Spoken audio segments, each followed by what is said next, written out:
Good day everyone, I'm Carla Marie M. Salazar, BS Psychology 1A. I will discuss to you the topic, the ethical and social responsibilities of the entrepreneurs. An enterprise must earn profits for its own survival, for expansion, for bearing the risk, and finally for the prestige of its management. But profit cannot be the sole objective of the entrepreneur. It is a means and not an end. The rules about how entrepreneurs ought to behave are referred to as a business ethics. An entrepreneur is very much linked with society.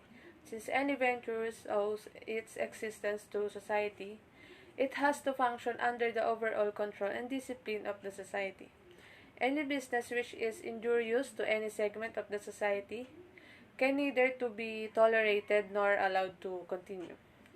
Every enterprise is required to perform and satisfy certain obligations which it owes to the society, and the performance of which is essential for its own survival and the well-being of society.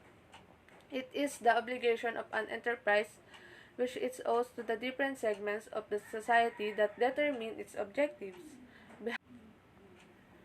The ethical behavior required of entrepreneurs is determined by the following: the public interest group like Society of Prevention of Cruelty to Animals, business organizations, the individual's personal morals and values. Entrepreneurs must know and practice proper etiquette at all times because it is vital, and your behavior will later on reflect on how the consumers and the other people involved, such as possible business partners and competitors, perceive your established business or company. Your behavior and knowledge on proper etiquette affects to the reputation of your business or your company. Code of Ethics. A professional code of ethics is a set of principles designed to help professionals distinguish right from wrong to govern their decision making. What is the purpose of Code of Ethics? A code of ethics sets out of organizations ethical guidelines and best practices to follow for honesty, integrity, and professionalism. For members of the organization, violating the code of ethics can result in sanction including a termination.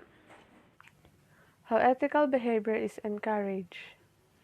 The ways of encouraging ethical behavior among employees are the following: adoption of a code of ethics. Adoption of code ethics, from the word itself, you adapt to the ethics wherein you'll apply the lesson that you have learned into the code of ethics. Institution of rewards and punishment concerning ethical behavior. This is where reinforcement comes. If you broke the code of ethics, there's a punishment. But like the usual, if you did something nice or you obey the code of ethics, you'll be rewarded. Creation of ethics review committees. All the committees will review the creation of the code of ethics. Provision of training in ethics for employees. There will be training for the employees for them to be oriented. Top management support background image. Like other companies, there will be a support system. Factors influencing ethical behavior. Situation. We sometimes tend to react on the situation. We act depending on the situation, and it can affect the behavior that we project. Reward system. As I have mentioned earlier, reward system is where reinforcement happened. You gave credits for those people who did a great job. Individual differences. We do have differences because we are made unique, so it can affect the behavior because we are born with different surrounding and background. Background image. Just like individual differences, we have different image and life, and it is one of the greatest factor on how we act or behave.